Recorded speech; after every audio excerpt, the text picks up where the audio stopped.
Today we are talking with GVS, Geoffrey Verity Schofield, a YouTuber who is pushing the natty limit and educating us with integrity, humor, and an insane work ethic. We discuss double progression, going past failure, AI, lifting with other YouTubers, and get deep into his mindset. All right, so I want to kick things off today with something tactical. So one of your foundational items in your Maslow's hierarchy of needs is progression. And I find that most people at the gym don't understand anything more than adding weight to the bar, even if they've been at the gym for years. So I was hoping you can explain either double progression or whichever version of progression that you think is best for most lifters after they're done the beginner stages in as much detail as possible. Sure. So when it comes to progression, first of all, I think it's important to note that what you're doing outside the gym, what you're doing between sessions, is just as important as planning out when do I want to add weight, or when do I want to add reps, or when do I want to add sets. If someone is doing everything right outside of the gym, often progression just sort of happens without focusing too much on the details.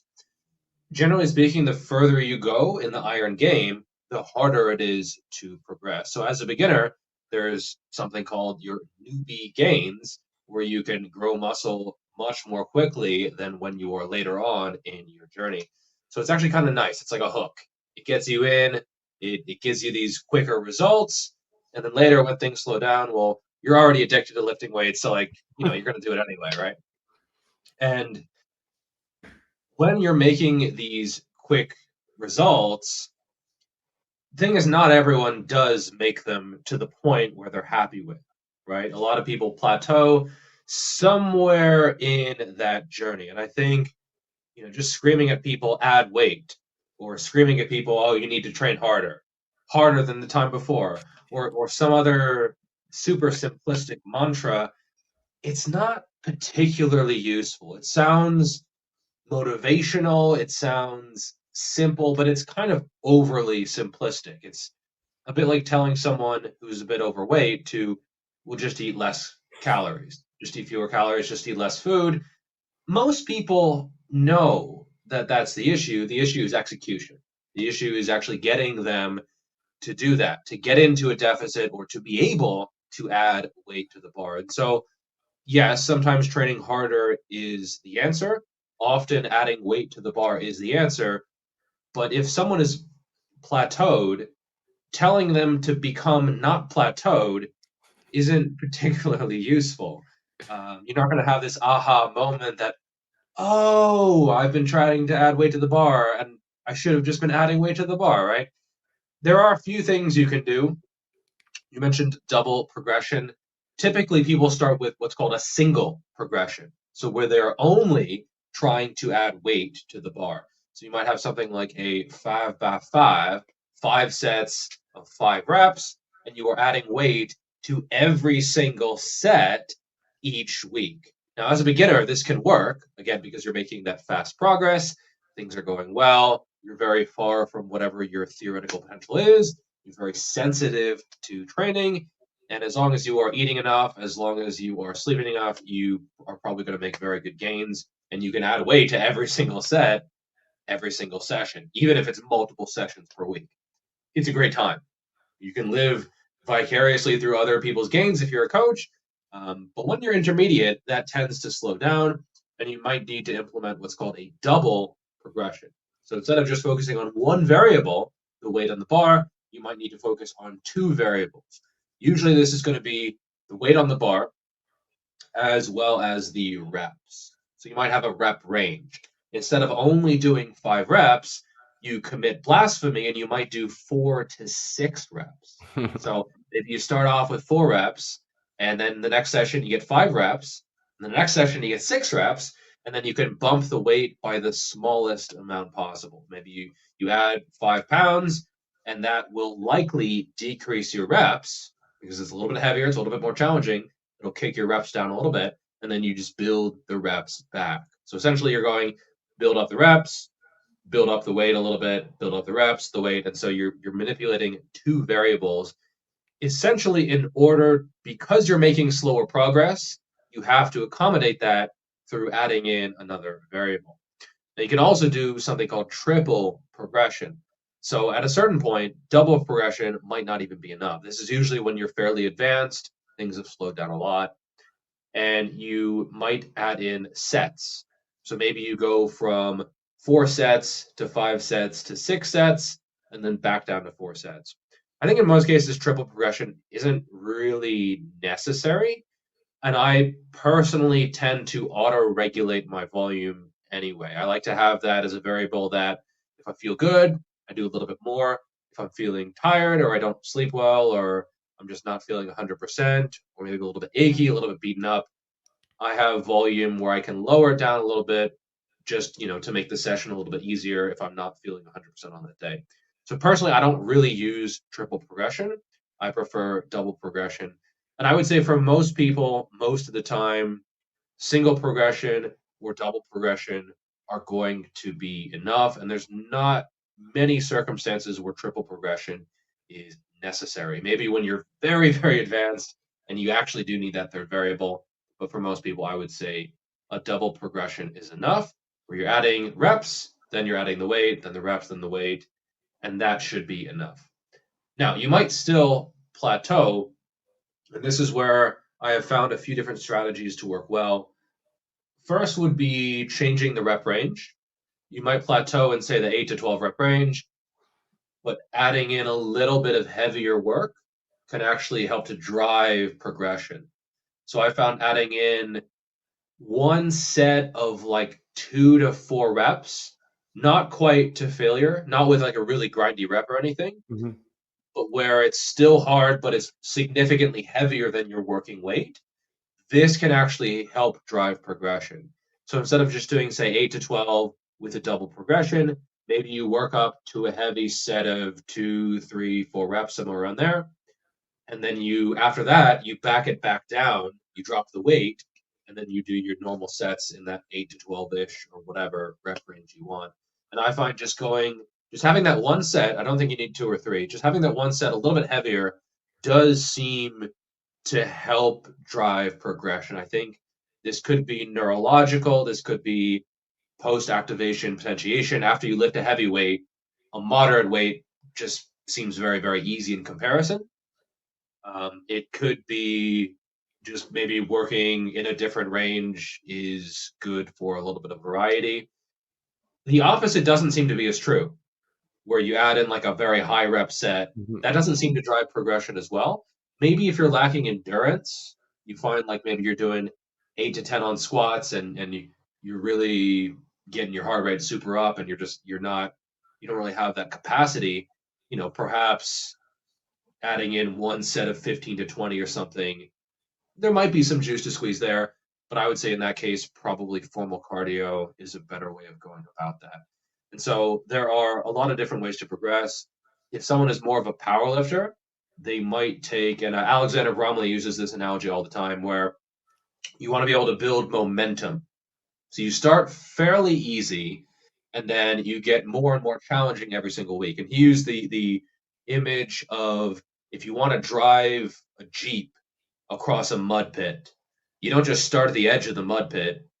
You have to back off a little bit, start, and then get some momentum going so you can really accelerate through. When you hit the part where it's difficult, you already have a lot of momentum, driving you forward. And I think that if someone is a little bit more strength focused, that can work really, really well because these lifts tend to maybe beat you up a little bit more. And so sometimes, yeah, taking a deload, resetting the weights down 20, 30, maybe even 40%, focusing on technique, resetting that and building back momentum and then crashing, smashing through that plateau that you hit before, I think is a good strategy. But ultimately, it's just another way to sort of slow progression down, right? Like for me personally, on a lift that I've been doing for a long time, I might put on 6 reps in a year. So that's 1 rep every couple of months. And a lot of people will think they're plateaued when they're actually just making very slow progress. I've had people who I've trained and they said, oh, well, I'm plateaued. And I looked at their log and I'm like, you're not plateaued. You did the same weight as last week.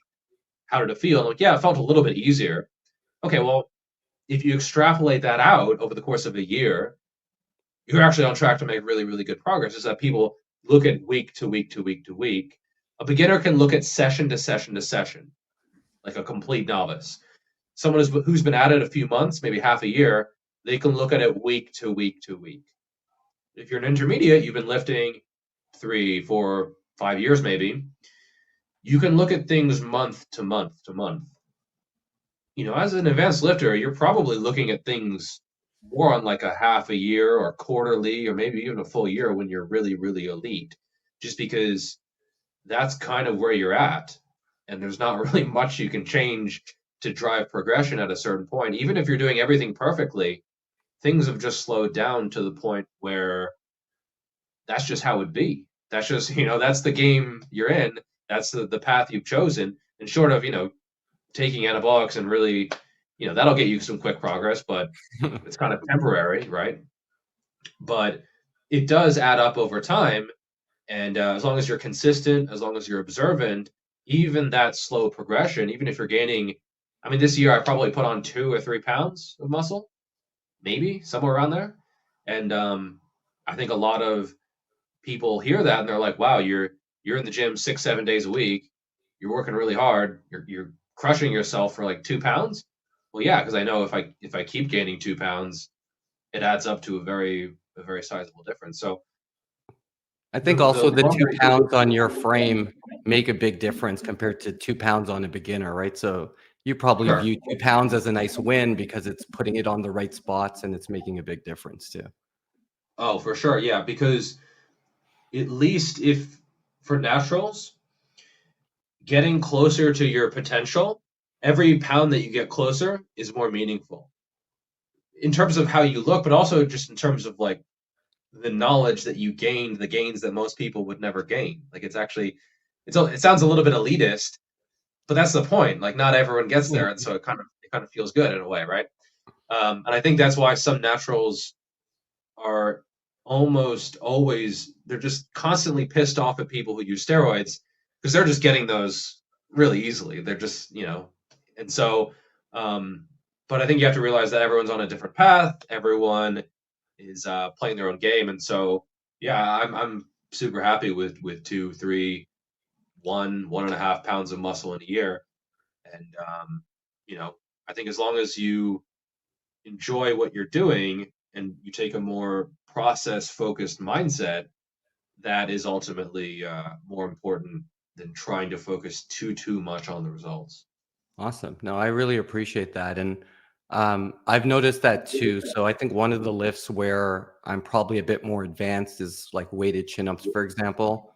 So now I use fractional plates, like 1.25 pounds, and I go up by that. And some of the guys at the gym are like, why are you doing 97.25 pounds? And I'm like, this is the only way where I'm progressing and I can see myself progressing. And even it's 1 or 2 pounds at a time, that adds up over a year, right? So, Yeah, um, that's a great one that I didn't mention. So I'm glad you did because you can either take bigger jumps with the double progression, or you can just micro load and take maybe use the same number of reps, or you could combine them. You could do a double progression and the micro loading, and things will be slower. But if that's where you're at in terms of how advanced you are, because yeah, you're right. Every lift is different. For me, if I started a new lift, particularly if it's an area that I haven't trained all that much, I mean, I could do things that a beginner would be able to do because I'm essentially a beginner. Every muscle is a machine, and every lift is using that machine in its own way. And so, yeah, if I started doing calf raises, I could probably train like a beginner and see very robust gains. But my arms, they're more advanced, and so they are a little bit more stubborn, and things are just going to happen a little bit more slowly. Yeah. for sure. So I want to, so moving on, it seems like you've come a long way since you were doing the small off squat program, and now you have a good mix of experience and also using evidence-based training as well. I think one thing you do well on the experience side, and I agree with, is the use of partials and cheat reps and going past failure. So I'm curious, What's your Mount Rushmore, your top 4 exercises to go past failure with, and why? Ooh, that's a. I'm gonna have to think on the spot, and I can only pick four, so I don't want to pick the wrong ones too early and then regret it. I would say, do they have to be specific movements? So No, each like, no, okay, so it can whatever be a you want. movement. All right, Give me a so movement pattern if you want. yeah, I'll start off with a movement pattern just because I think it's one of the rare ones that actually applies to basically every movement in the pattern. I would say just about any row. I either do partials or cheat reps, just because the rowing movement is almost always much more challenging in the contracted position compared to the lengthened position. Mhm. And so it just lends itself to, okay, you failed in that contracted position. Let's say you're doing a seated cable row. You failed to get, and you can just keep going. You don't get quite full range of motion, but maybe you get 100% and then 95%, 90%. And so you can keep going. Whereas something like, let's say, an overhead press, your sticking point might be like halfway up, maybe around here, somewhere around here. So it's in the middle of the movement, and so you can't really do partials as effectively. I guess you could fail and then like do a little bit of bouncy reps, but I just don't think it's particularly as effective as rows, um, because it's not where the most challenging is in the contracted position. Yep. If for pressing, if pressing was most challenging at the very top, yeah, you could keep going and start getting partials, but it's not just due to the inherent biomechanics of the movement. Same thing with squats. You're going to fail somewhere in the middle part of the range of motion. No one fails a squat at the very, very, very top unless they lose their balance or something weird. And no one fails a squat at the very, very, very bottom. Usually, someone can get a little bit up before they fail the rep. And so, squats also not as partial friendly. But I would say rows in general, if it's a Helms row, if it's a chest supported row, it's a cable row, if it's a bent over row, just make sure on that one you're really bracing your core and keeping everything locked in.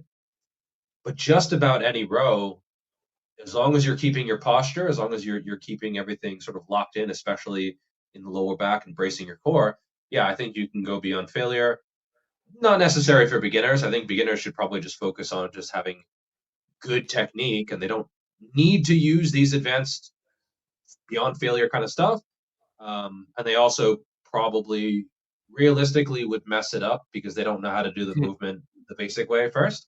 So just focus on reasonable sets, focusing on your technique when you're a beginner. But when you're an intermediate and when you're a little bit more advanced, I think experimenting with either partials or cheat reps.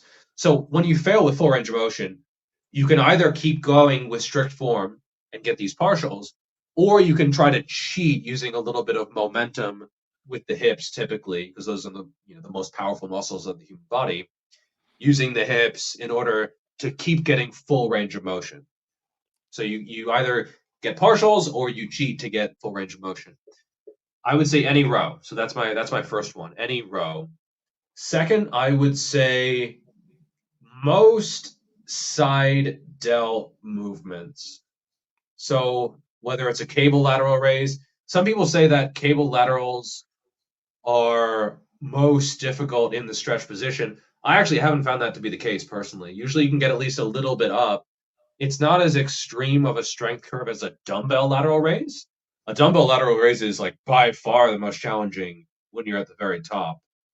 I mean, if you make people do strict form with no cheating and pausing at the top without like shrugging up or bending the elbows, with straight arms, most people are using not much more than the pink dumbbells because it is that challenging at that top position. Whereas, I mean, you can hold as much weight as you can hold in the very bottom position. So it is a very extreme sort of strength curve. A cable lateral raise is still going to be most challenging somewhere near the top of the motion, usually. And so I would say just about any lateral raise, cables, dumbbells, any other implement, maybe a band or something, these are also very, very partial friendly because you fail to get full range of motion and then you just keep going. Or you can cheat a little bit I would say most people should start with partials before cheating because partials are actually a little bit more mentally challenging because you really have to focus on just digging into the muscle as high as you can, as far as you can, and then controlling it and resetting and going again and going again. Cheating is something I also do, but it's easier to mess up. It's easy to start cheating when you're not actually near failure, and then you're just flailing around and you're actually getting less out of the set rather than more. So I would say for most people, partials are going to be better than cheating, but I still find cheating to be very, very useful, and I will continue to do it, and it'll just be under control, and it'll be only on some movement. So rows would be number one. Any lateral will be number two. Number three, and this isn't something I do all that often, would be most calf raises. Most calf raises are by far most challenging in that very top position. You see most people do their calf raises, whether it's seated, whether it's Smith machine, whether it's putting dumbbells on the knees, anything. They don't quite get full range of motion. They don't get up on their tippy toes like a ballerina, which is technically full range of motion. They get up maybe 70, 80% of the way there. And I think you can hold so much weight at the bottom of a calf raise if you really want to, that these are also very, very partial friendly. So yeah, calf raises, I would say not necessarily mandatory to go beyond failure, but if they've plateaued, plus they're also quite resilient, calf tears, Achilles issues, as long as you work into it and you build slowly and gradually, I don't think are going to be much of an issue. And then the fourth, I would say kind of a tie, if I'm allowed to do that. I don't know. Um, I mean, if you want to cheat, you can go for Oh, it. I'm a cheater. So yeah, let's just cheat. I would say a combination of they're very close to each other, so it's not that much of a cheat. Anything, either shrugs with the traps. Again, most people are not getting their shrugs where they're all the way up. They're doing this stuff, and then as the weight gets as they get closer to failure or beyond failure, they're using less range of motion. So I would say any shrug is very, very either failure friendly in terms of partials or in terms of cheating. You see very few people doing super strict shrugs. Usually there's some kind of lean, some kind of pop with the knees or the hips or something, or even some kind of rolling. You see very, very few people actually do ultra strict shrugs. And I think it's because they're just not particularly effective because you would have to use such light weight that down here it's just too easy. So if you're trying to work up here where it's very challenging, it's just not really challenging the muscle during most of the range of motion. And that is tied with most rear delt Yeah. isolations. So whether it's again, you can do cables. I call it the thickinator, where you have two cables going from the sides, and then you're trying to squeeze back like this. Those have been excellent. I've really enjoyed those. Whether it's dumbbells and you're lying forward on a bench, that's a movement that is kind of useless if you don't go beyond failure. Because again, it's most challenging at the top, and if you're stopping when you fail in that very top part of the range of motion, you're just not getting much of a stretch. You're not really challenging the eccentric. You're not really challenging 95% of the range of motion. And so, yeah, that's one that I might go 20 reps beyond failure. Yeah. So I might hit failure at 10 reps and then just keep going to 30 until I'm like barely getting the weight moving. Yeah. And For rear and side delts, I do all of my training beyond failure. I found it's yeah, most effective for me. So sometimes for side delts, I'll just put a song on that's like 4 minutes and be like, you're going to do side delts till the song's over. yeah, that's a good way. Cool. So what I want to do now is I'm actually going to put an image on the screen, and I want you to tell me what's the biggest thing that you've learned from that person and what workout you'd want to do with them if you met them in person. Is All that right. cool? All right. Yeah.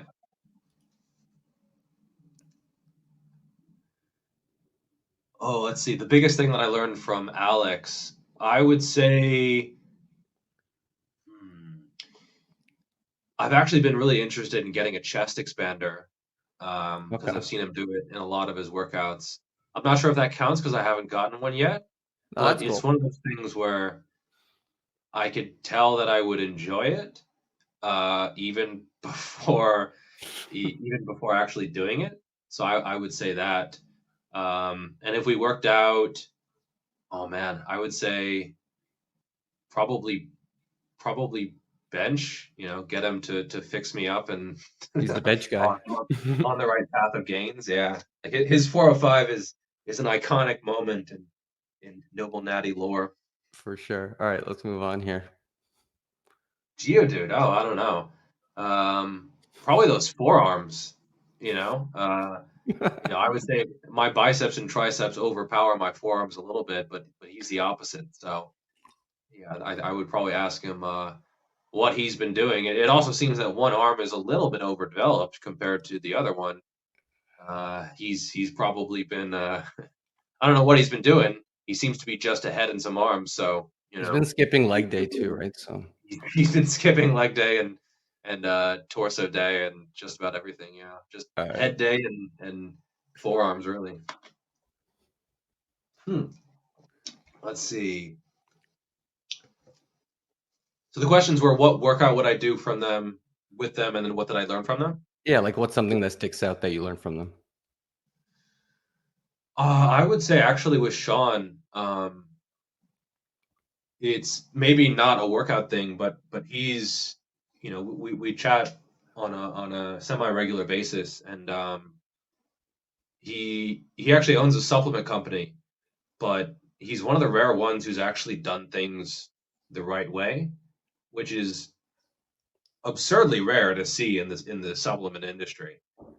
I mean, most people, most companies in the supplement industry, let's just say there's a reason why I don't support most supplement companies because either the marketing or the hype that they use or the products themselves, like there's always something, like they have test boosters somewhere on their site or something, and so I would say resisting the temptation to do things the wrong way would be a big one there. And if we train together, he actually had an elbow issue for a really long time that impacted his training. So um, I would probably more just follow along with him and be curious about, I guess, how his current training is going and how he's been rebounding from that. Cool.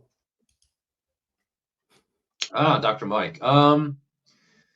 Let's see. I actually think that Dr. Mike was right about more things than I initially thought, you know, 2, 3 years ago. And we definitely don't see eye to eye on a lot of things. And actually, I'm about to make a video responding to his front squat video, which I certainly do not agree with a lot of his claims. I would say the biggest thing that I've learned from him would be control. Yeah, like just controlling the weight. And that might seem sort of opposed to the recent conversation we had about cheating and about partials. Um, but there are some movements that I am much, much more controlled than I was 2 or 3 years ago.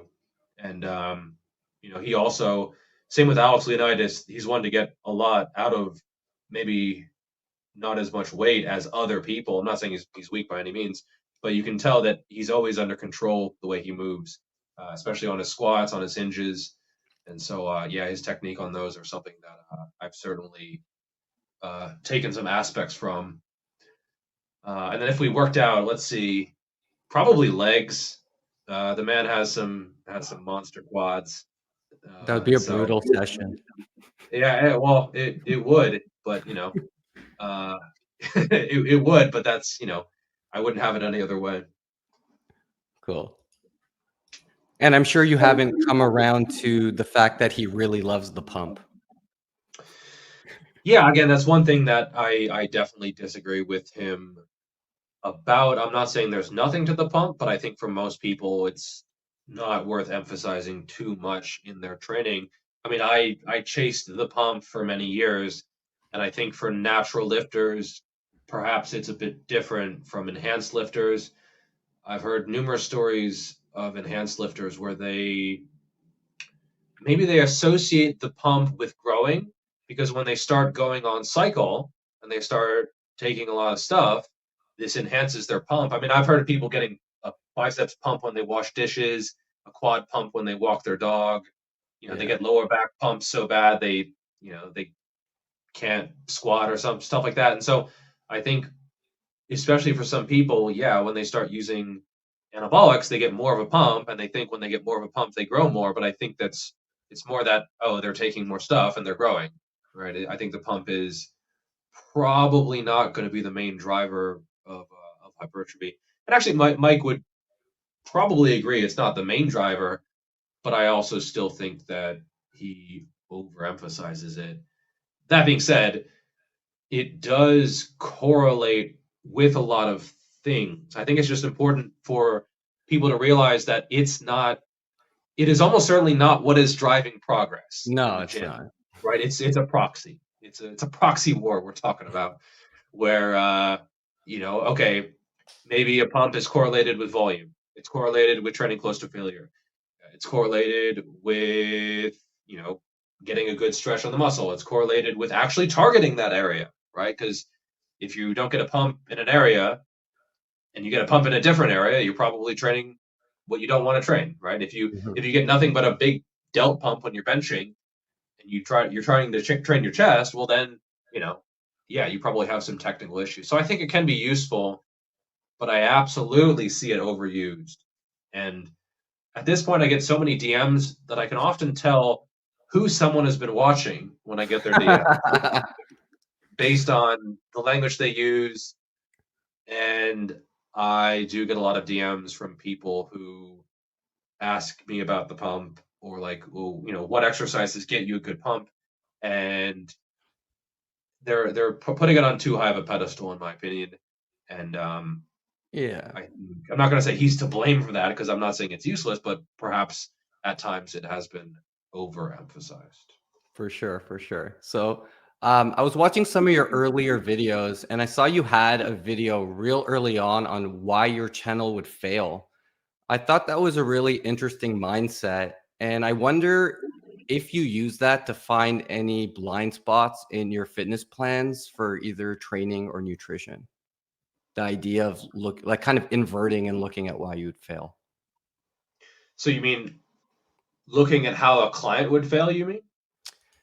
I'm saying for your own personal training. Do you Okay. ever does it help you? Do you look at your plan and say, why would this not work? Like, do you use that mindset? And does that help you get closer to your goals? Yeah, I think you have to shit test your plan, and you do have to think about what could go wrong. I think a lot of people, they don't really think like that until something has gone wrong once, or perhaps many times before. I was watching a video, it was a while ago, by the IFBB pro Branch Warren. And this is a very old video, I think from the 90s, maybe the 2000s or so. And the narrator was like, "Yeah, Branch has been injured so many times, but he always comes back. He's got he's got heart or something." And then the B-roll was like Branch Warren catapulting 300 pounds around and just, bouncing the hell out of it. And I think it's important to learn from your mistakes, but also important to learn from other people's mistakes. And there are some movements that I just don't really think are worth doing for me personally. And sometimes you get into this thing, especially as a content creator, where you have expectations from other people, and they say, "Oh, like we got to see what you can do on this lift. Oh, how much can you single arm double band Zercher squat or something?" I'm like, I don't. What are you talking about? Like, no, we got to see how much you can do for that. And I'm like, whoa, no, this is. So you have to be true to yourself. You have to be true to your goals. You also have to be intelligent based on your own experiences.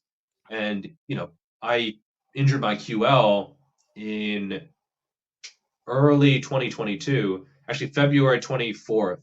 It was the same day that the Ukraine war started, actually. And and so I probably took 9 or 10 months to fully get that back. and I'm not even sure if it's fully back. I do have some alignment issues, but yeah, I've had to change my exercise selection. I've had to change my mentality going into sets, and for me, some movements just aren't really worth it. And so, yeah, you do have to ask what could go wrong, because yeah, maybe you get lucky, Mhm. but maybe you get unlucky. And so, what is the cost? Injury is what really sets hardcore people back the most, right? For sure. Showing up is what sets most people back. But once you're showing up and once you're super into this and once you're really, really attacking the weights, it's the injuries really that set people back and I think hold people back from their potential. And often the injuries are just either from not listening to your body or from being too aggressive with progression or with volume or with some other variable, not getting enough sleep, not getting enough stress, or not having too much stress, or not giving yourself the freedom to maybe look like a coward to other people. I mean, I've had times where I was warming up, I wanted to hit a certain number, but it just wasn't there. It Hmm. just wasn't there on the day. I thought, okay, I hit this last time. I want to hit this time. But the warm ups moved worse than the time before, and it wasn't there. And there's no way to manufacture weight on the bar. It would be nice if you could do a little dance and You get use hyped fake up. plates, right? Yeah, so it's just yeah. So I think I put weight on the bar, thought about it, and took weight off the bar. And I used to think people would care about that. But no one really gives a shit No what one you're lifting cares. at the end of No the one day. cares Yeah, what you unless lift. you're doing this for a living, it's just not. No one knows what you lifted to the time before. You know, it's just maybe for me because I have a little bit more exposure. But even then, I think maybe it's just a platform to be able to show people, okay, training is not like that. It's not in a line. It has squiggles. It has dips. It has times where things aren't going the way you want to go them. And I think making good decisions in those moments can be very, very, very important. And it takes thousands of reps to make you, but only one rep to break you. And so, yeah, sometimes it's the reps you don't take that are the most important. Yeah, that reminds me of a quote by Steve Jobs, which is, you can only connect the dots looking backwards. So I sometimes feel like we think everything's just going to go linear, but if you just kind of believe in the process and make the right decisions in the moment and be true to yourself and true to the process, then ultimately you're going to end up where you want to end up, or at least close to it. Yeah, for sure. And I still think that it's important to be observant and track things because trusting the process is one thing. And I think it's super important. But at the same time, if things aren't working, the process also does need to change and adapt. So yeah, it's this weird dichotomy between like you have to trust the process, but the process might not be working, and so you have to measure a lot of things. You have to listen to your body, like you have to be observant as well. And this gets harder the more advanced you are, because you don't know.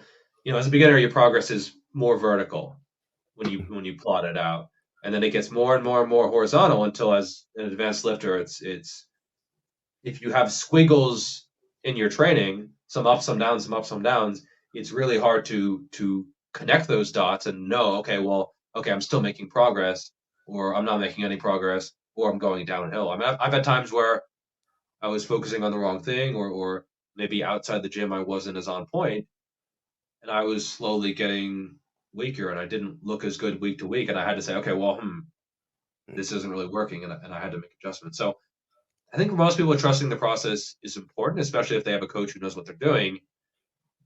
But at the same time, it's almost like a meme. Like you have the coach saying, "No, just trust the process," but they're not actually coaching them, right? They're just like, "Oh, trust the process. Oh, just don't worry, just trust it." But I think combining trusting the process with always trying to make that process better is important as well. Yeah, when I think of process, I don't think about just blindly trusting something, but it's being curious and poking holes at things. And that's part of the process as well, is iterating when appropriate. Yeah, for sure, for sure. So you were just talking about measurement and the things that you measure.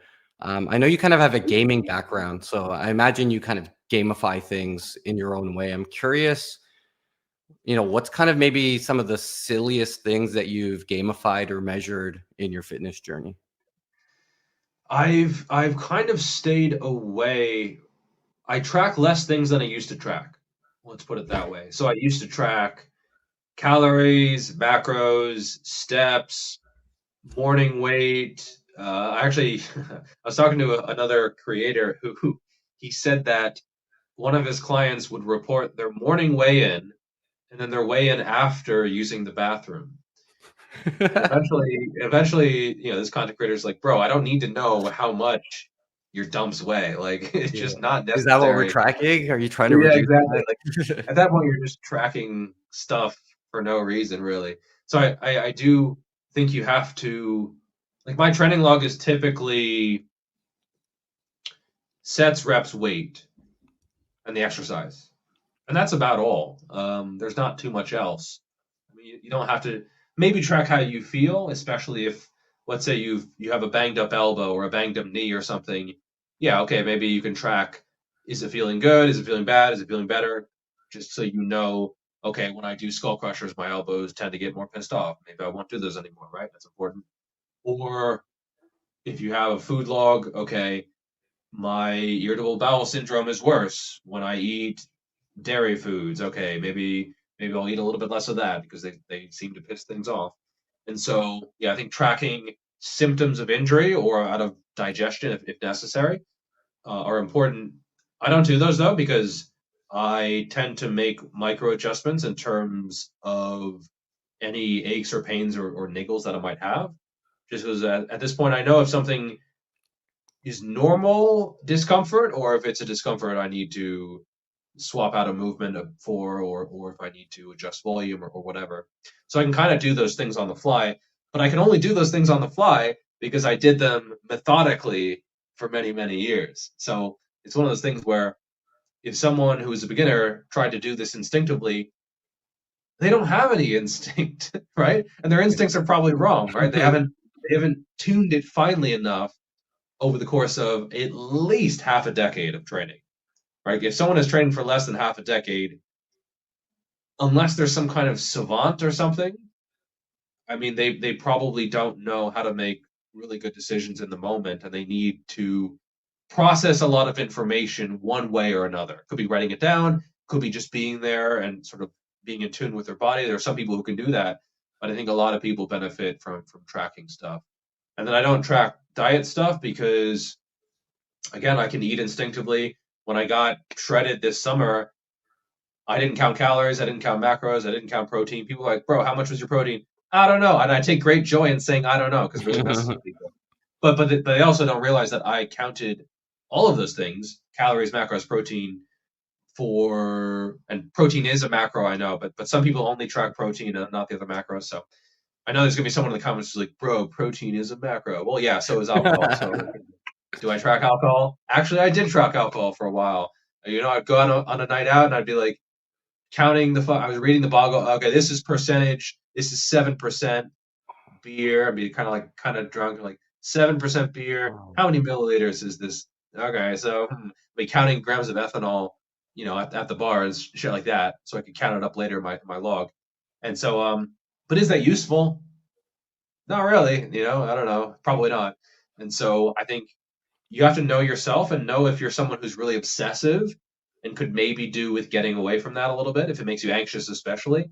That cortisol release might actually set you back more than any benefit you might theoretically gain. Or is it someone who is maybe a little bit not in tune with their body? Maybe they're just sort of lazy about the process and they need to be a little bit more strict with things. If someone is struggling with losing weight and they used to count calories and it was very successful, and they stopped counting because they were lazy and they started gaining weight again, I think, well, probably being a little bit more disciplined and tracking is useful if when you don't track, things don't go well. So, I cannot track a lot of things because I used to track them. And Okay, yeah. cool. So you mentioned that you work out alone. You've never had a coach. So it seems like you like to experiment yourself and kind of be in control. So I want you to imagine it's like year 2030 and AI is amazing and has a co-pilot that can help you in any way you want for fitness. What would you want it to do for you? Oh man. Um, Anything. Wow, that's a pretty high bar. I think managing progression would be nice, at least on some movements.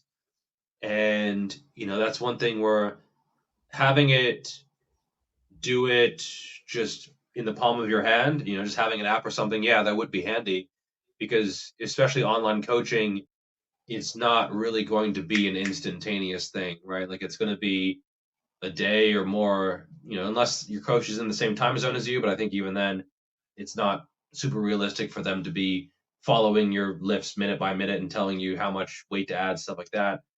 I think something like a bar speed tracker and then telling you what your top set should be would be pretty cool. There might already be stuff like that though, where it tracks your speed for your working sets, and then it tells you are you getting better over time? Because typically if the same weight moves faster, you've gotten better, and you could add weight if you wanted. If your 100 kilo for a single used to move at 5 seconds and now it takes 3 seconds, that's absolutely progress, even if the weight is the same, even if the reps are the same, even if it's the same number of sets. And so, yeah, I think having something where you could put your phone on the bench or something and it could measure the bar speed would be cool. They might already have that actually. I just haven't used it. Um, Same thing with the rep quality.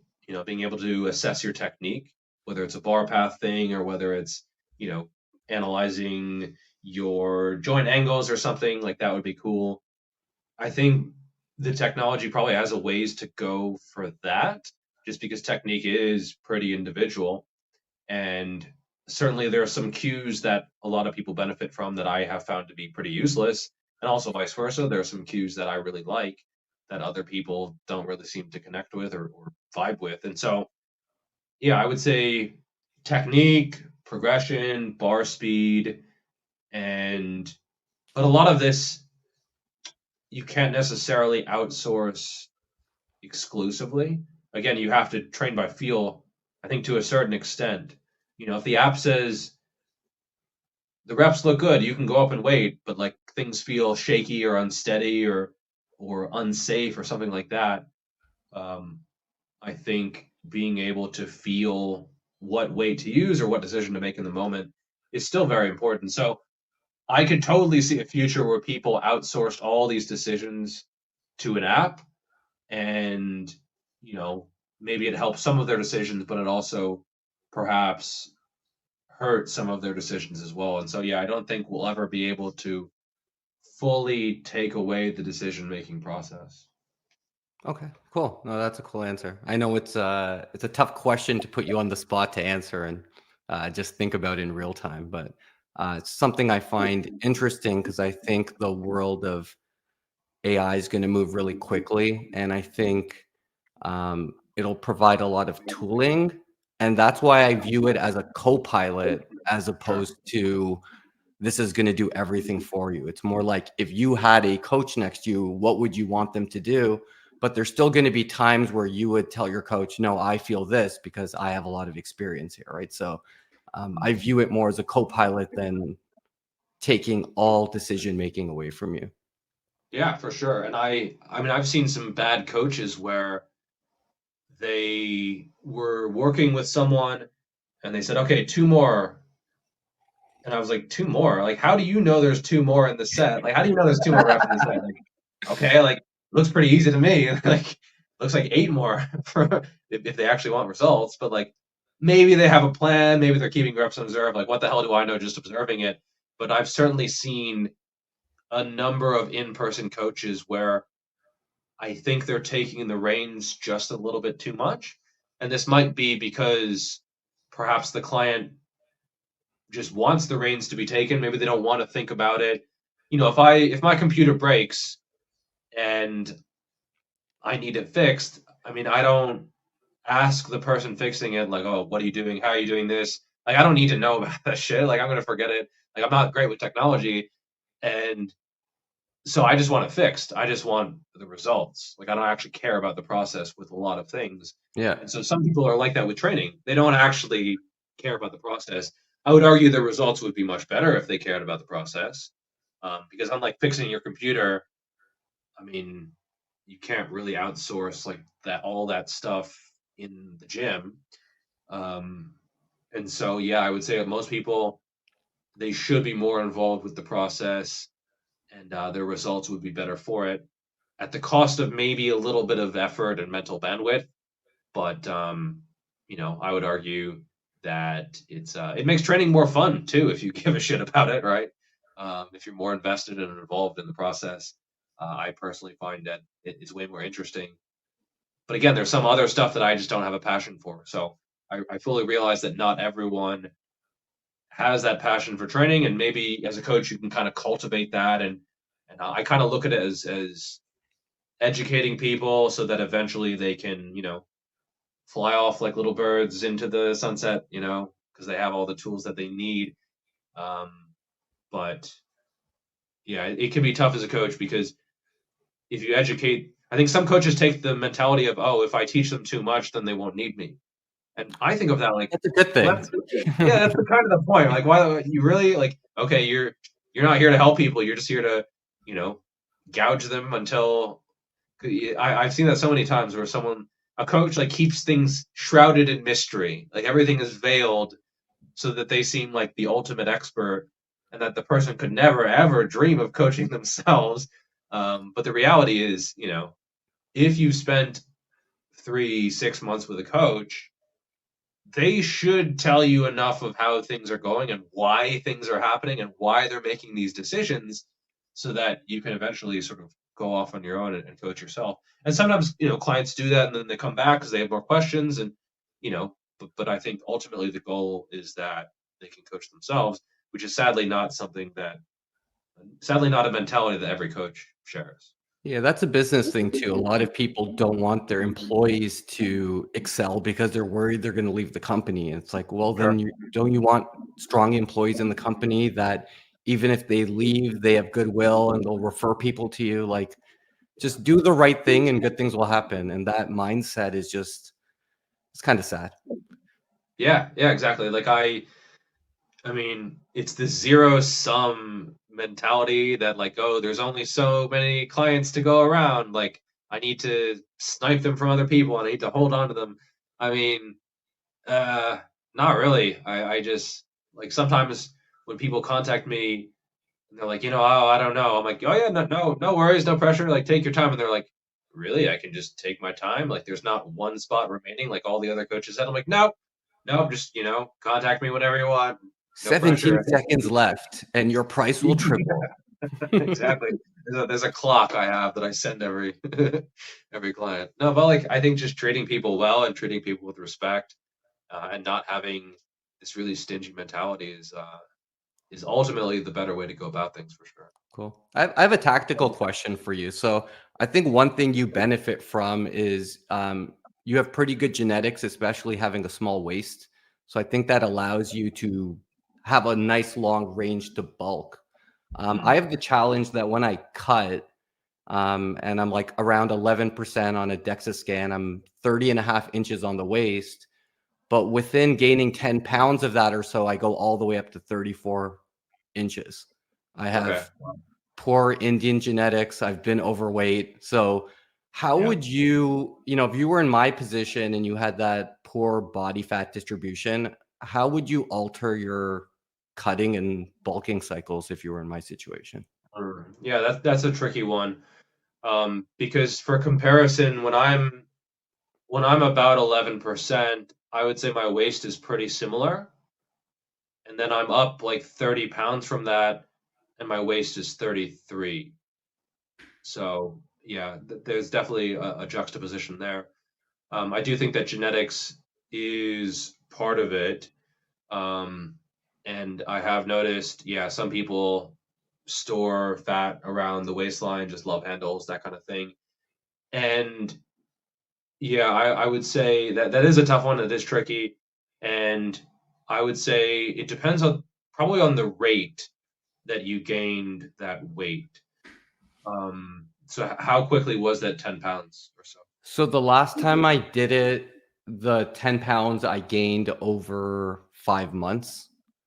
The time before it was over like 2.5 months. So I've been trying to uh, be as moderate as possible on my bulks, knowing that I'm gonna like I don't want to be cutting all the time, right? I'd like to be bulking more than cutting. So even if it's just a slight surplus, that seems to be more beneficial than having an aggressive surplus in my For sure. situation. Yeah. And were the 2 to 2.5 month bulk and the 5 month bulk, did you end up at roughly the same amount of waistline to muscle and performance gained? Did it seem like it was the same sort of ratio, but just slower? I would say that I had better progression in the gym and muscle gain during the 5 month bulk. Okay, yeah, that's what I would assume because typically the more you overfeed, the worse the ratios that you see.